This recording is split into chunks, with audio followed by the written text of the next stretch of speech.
thanks again for welcoming my mother into heaven, the heaven she always prayed for. Now it's going to get harder. Pause. First off, thank you all for being here. This is going to be fun. So just bear with me. This is the way I am. Thank you all for being here. Seeing you all here, whether you knew my mom or you didn't, is a reminder to me that she lived a good life. She succeeded in raising a good son. For many years, I questioned if I was a disappointment to her.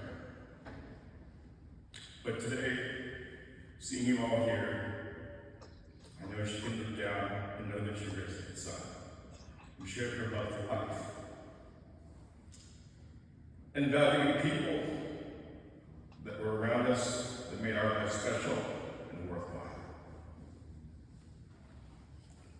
I swear there's jokes in this one. I haven't cried much till now. I kind of knew this was going to happen. But it's important because a lot of you don't know this side of my story. My mother didn't have me. We were gifted to each other.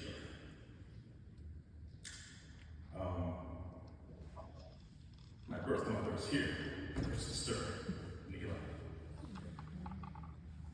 Without her, there would be no Vida. You wouldn't know me as Jaco. I probably would have grown up in the Philippines, grown up a stranger to many of you. None of your lives would be mine. She sacrificed giving me away because she knew I would have a better life in America. It's just the way it is. Growing up in the Philippines is hard. So if you have the opportunity for any of your children to come here as young as possible, regardless if you're in their arms or not, it's just doing the best for your child. And so she did that for us, and she gifted us to each other. So she doesn't realize how much my mother and I needed to be together. Because we've been blessed with so many moms throughout the years. So thank you for giving me that gift. It's funny, my mom would die the same year as the People's Pope. Because in many ways, through all the children she took care of and the people she loved, I always thought of her as the people's mom. And hopefully by the end of this, if I get through my tears and snot, you'll see what I'm talking about. This is a eulogy, a speech I've written for years. I was very prepared for my mom's death. I don't miss her. I don't. She's always with me. One way she's always with me is I try to think of my earliest memory of her. I couldn't sleep last night. It's 2 a.m. And my earliest memory of her is her taking me to see Star Wars when I was 4. So, in order to fall asleep, I thought, and maybe I can finally breathe, that maybe I just watched Star Wars. So I took her box, I put it on the couch next to me. 2:30 a.m. I started up Star Wars, and we watched it. Didn't cry, enjoyed the movie like I always do. But then I realized there's a scene that's really important. It's the scene where you see Obi-Wan fighting Darth Vader. He's old, decrepit, probably gonna lose. But when he was struck down, he became a stronger version of himself. In a lot of ways, that's how I felt about my mom's passing. That she wasn't the woman I knew growing up. She wasn't my mother for a long time. By the end, she didn't remember my name.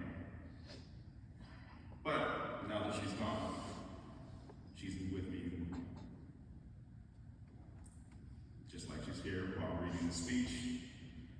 It's making it easier. Tears are starting to go away. I feel better. So even though she's technically in that box, she's here. And for those of you who love her, she's there for you too. She wasn't the best mother in the world. She was just always the mother who tried to do the best for you. For those of you who didn't know her, there's a lot of you who didn't know her, didn't meet her. I thought it'd be important to you know to her likes and dislikes. She hated pasta, tomatoes, dogs, and cats. People being fat, clutter, dirty dishes, leaving the house without a watch. She hated being locked indoors, wearing dresses, people with tattoos, alcohol, and wearing her pants. But my mom loved a lot more things. She loved her family, the church, flowers, slot machines, Coke, the drink,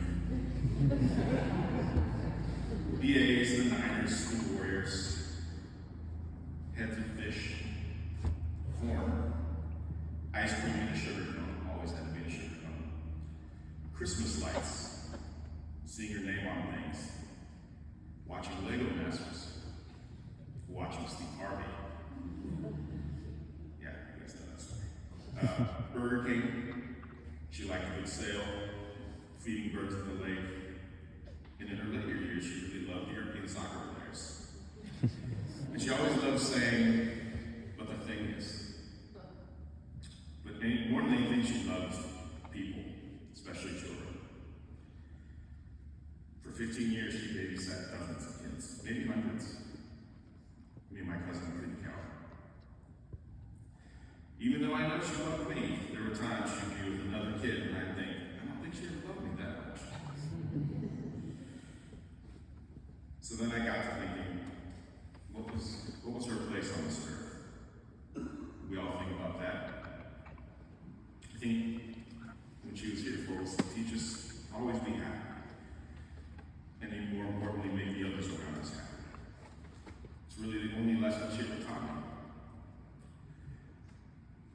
She used to say something, and she said it in broken English, so I'm just going to clean it up.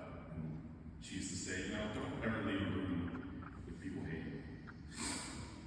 And I didn't know what that meant until I started living by that mantra. Even if I didn't like people that much in that room, it was important to get them to like me. I didn't want to ever leave a room leaving a bad taste in someone's mouth. My mom was the same.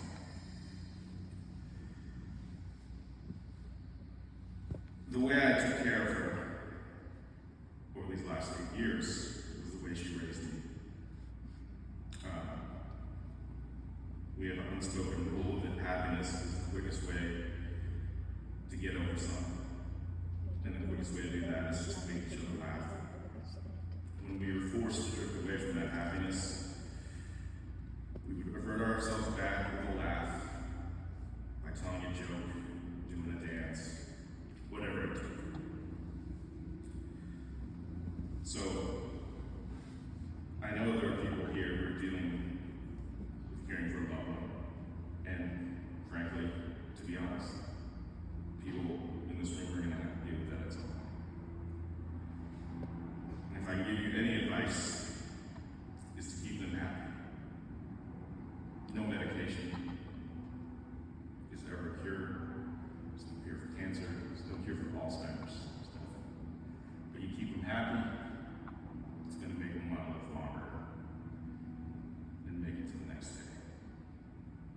And when my mom stopped smiling, I knew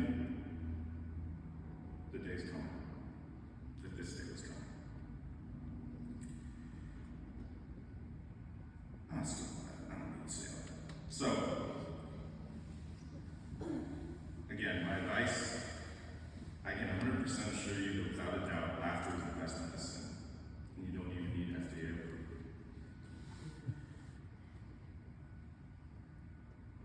Now some things. I'm going to start by thanking my friends. Most of the congregation today are my friends.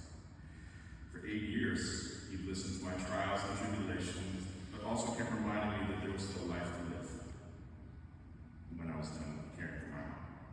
And here I am. Though I couldn't always live the life I wanted that you always took the time to share with me, I hope that we can now make memories together. Now that, chains are off. To my family, I've been hard on you over the years when it comes to my mom.